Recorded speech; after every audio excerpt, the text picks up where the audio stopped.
So, you just bought the M4 iPad Pro, and now you want to know, how can I take the most out of my iPad Pro? Well, in today's video, I'm going to show you my favorite apps and tips, and of course my favorite accessories, so you can take the most out of your iPad Pro. So if you are excited, drop a like down below, subscribe to the channel, let's get started. So, obviously I want to start by the accessories. When you buy the M4 iPad Pro, there are two main accessories that I think you should buy, and then two more that I think are not explicitly necessary, but will take a lot out of them. So, the first two necessary are obviously the Magic Keyboard and Apple Pencil. Yes, independently of what you are doing with your iPad Pro, I do believe that getting an Apple Pencil, it's almost obligatory. Because an Apple Pencil complements the iPad Pro, makes the iPad Pro unique. It's one of the biggest strengths for the iPad Pro. You can take notes, you can sign documents, you can draw, you can have fun, you can do all of it. It's a new input method for the iPad Pro. It improves a lot of the experience. And so, buying the Apple Pencil, I don't care if it's the Apple Pencil Pro, like I have right here. This is my Apple Pencil, is the Apple Pencil Pro. Connects magnetically to the side, really easy, holds really well. It's super lightweight, super premium to hold, and it has tons of features, just like, I don't know, the hover, so it will give you this hover thing on the screen. It has the squeeze gesture, so you can change whatever item on the screen.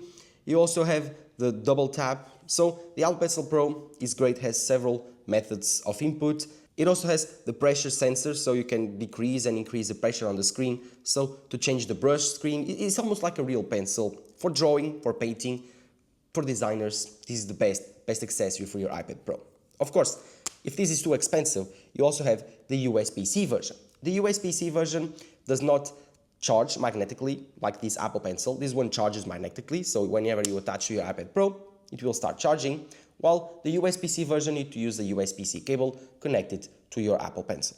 Either of these two will work well. There are some features that the Apple Pencil Pro does have that the USB-C version does not have, like some of the sensors, some of the features like the double tap.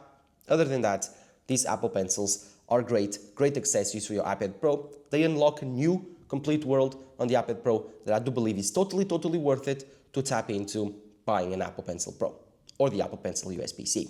This one costs $150, while the Apple Pencil USB-C, I think it's $99.99. So go check it out.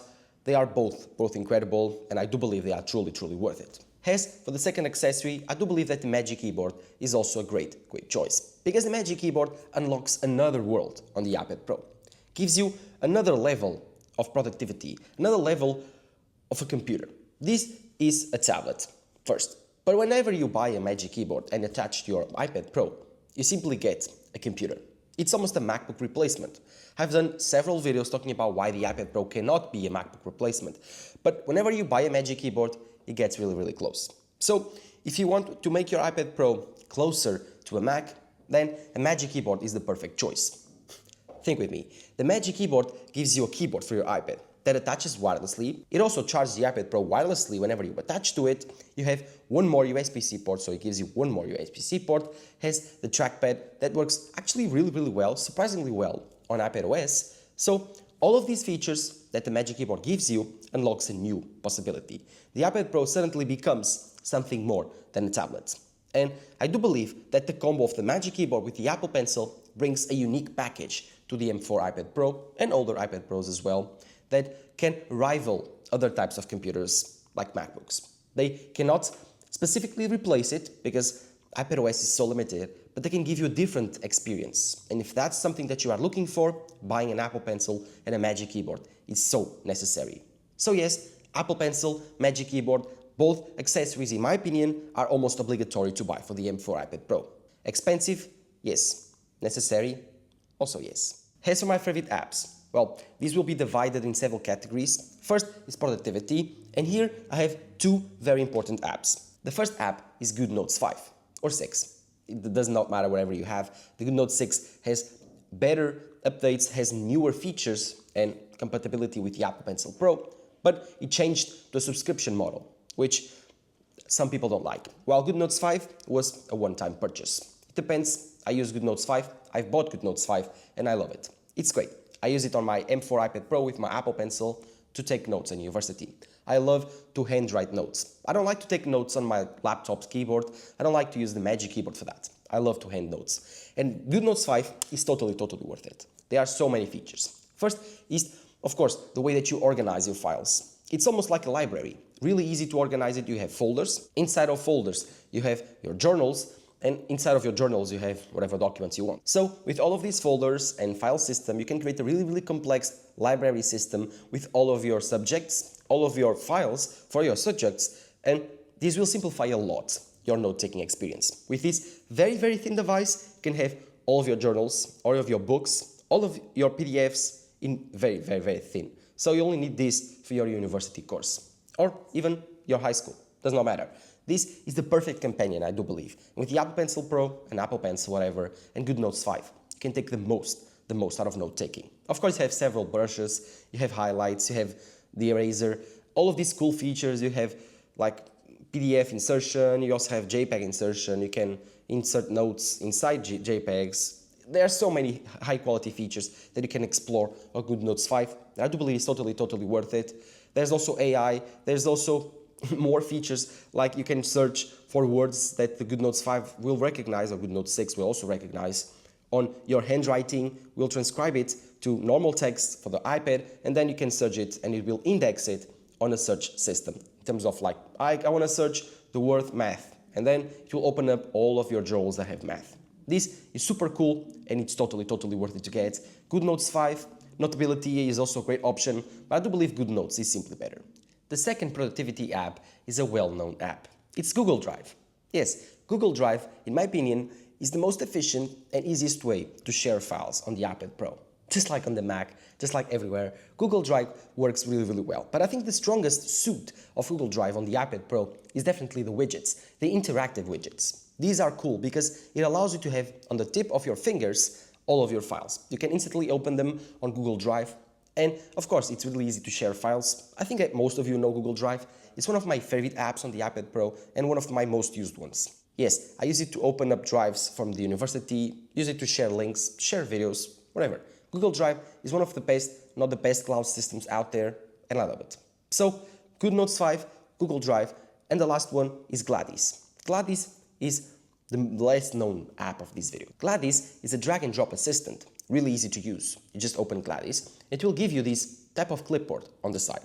Then you just bring links, bring images, bring text, bring JPEGs, wherever you want, to this clipboard. And then you open the other app and you can pick up the files, pick up the text, pick up the links, and place them and drag them to the app. This is super useful.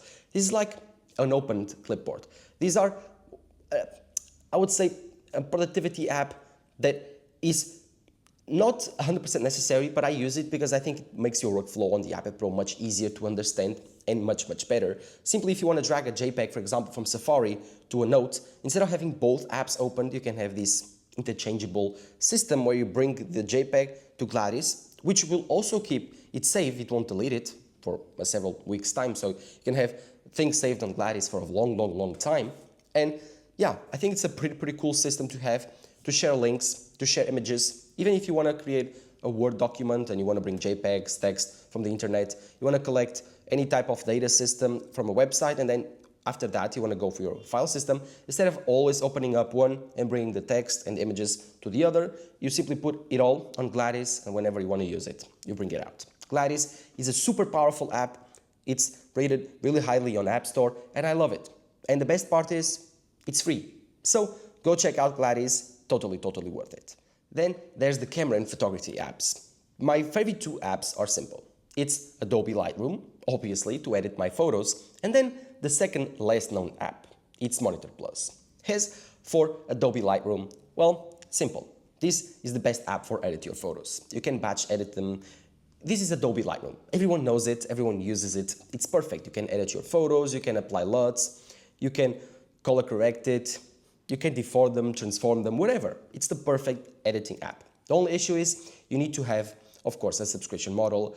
But the thing is, the free version that I use the free version. I don't pay for Adobe Lightroom or any of the Adobe Suite programs.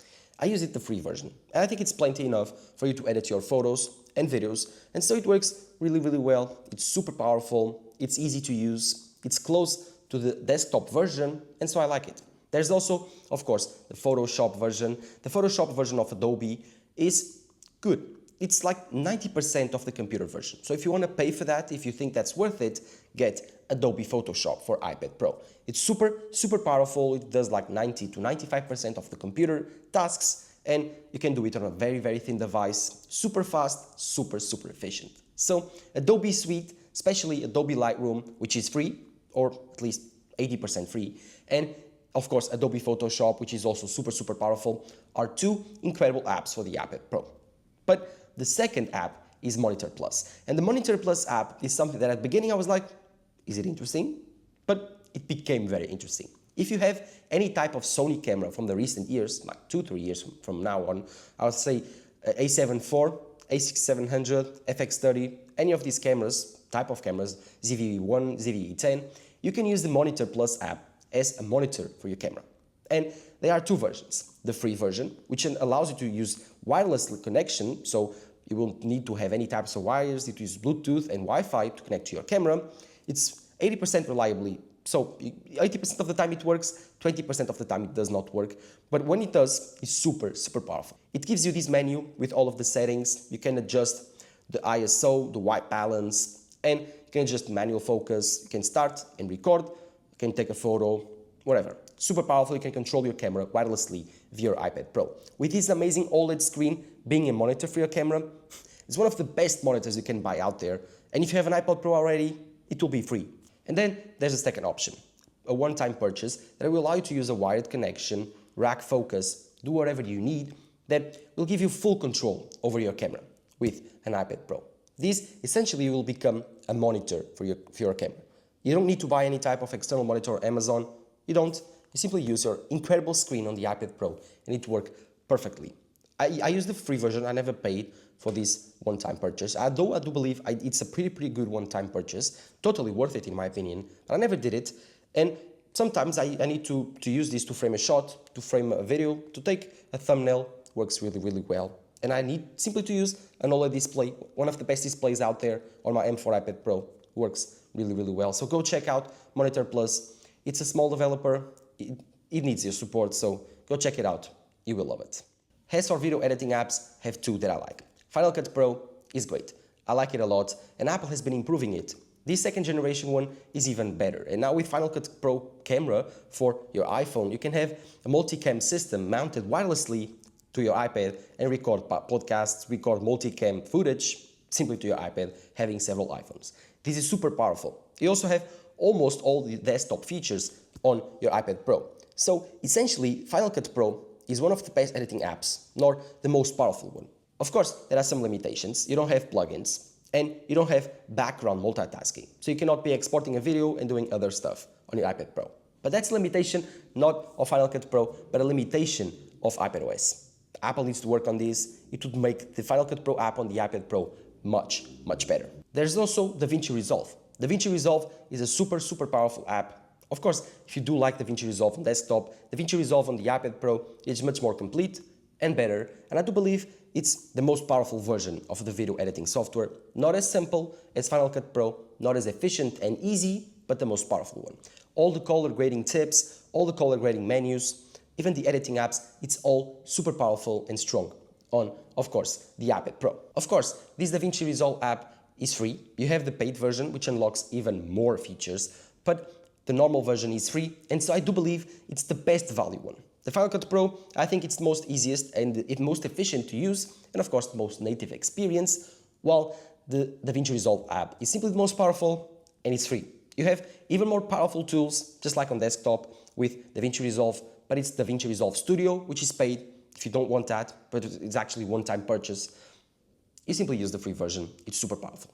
And if you want the more intuitive and the easiest app to use for video editing, there's CapCut. CapCut, it's more geared towards vertical video, but it's also super powerful. If you want to use it for horizontal video, you can use it. I would say it's more of the TikTok generation video editing app, but powerful. It's free. Most of its features are free. It transcribes captions, which is also super powerful for vertical video and TikTok, YouTube Shorts.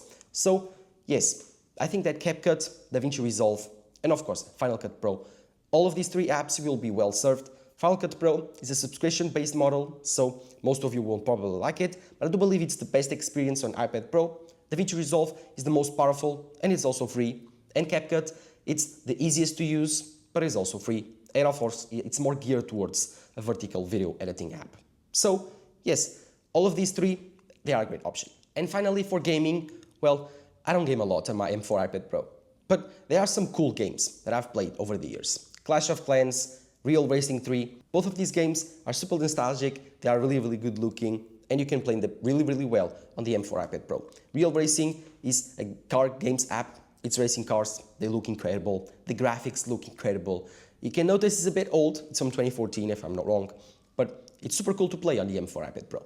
And then the newest game that I haven't tried yet, but I've downloaded it, which is Assassin's Creed. This new game, Assassin's Creed, is the first time that we get a AAA game title on the iPad Pro. And I'm so excited to try out. So yes, let me know in the comments below if you have checked out Assassin's Creed for the M4 iPad Pro. I think you can also play it on the iPhone 15 Pro Max, but this is specific, and I think the compatibility list for this game is really tight. I think it's only M4 iPad Pro, M2 iPad Pro, and iPhone 15 Pro Max. But it's a AAA game title, just like on the console games, just like on the PC. So go check it out. But Clash of Clans, Clash Royale, Real Racing 3 are all great games you can check out on your M4 iPad Pro. So let me know in the comments below which of these apps were your favorite, which of these accessories are you picking out. Of course, as for the tips, well, I would say try to grab an external storage method like this T7 SSD. This will give you even more storage. Buying storage on the iPad Pro is super expensive. I don't think it's worth it. Get the 512GB model and then buy a 2TB or 1TB version of the Samsung T7 Shield. Costs you like $100 and it will give you almost unlimited storage. Very fast storage for your iPad Pro. You can also pick up some type of stand for your iPad Pro if you want to use it on a desktop setting. But I like to use mine with a Magic Keyboard. I think it works great. It's a great stand because it will charge it wirelessly via the 3 pins on the back. So yes, the smart connector is also a very powerful feature on the Magic Keyboard that I do believe will make also a great stand. So let me know in the comments below which of these apps, tips and accessories are you getting. Thank you guys for watching. Drop a like down below, subscribe to the channel. Bye bye.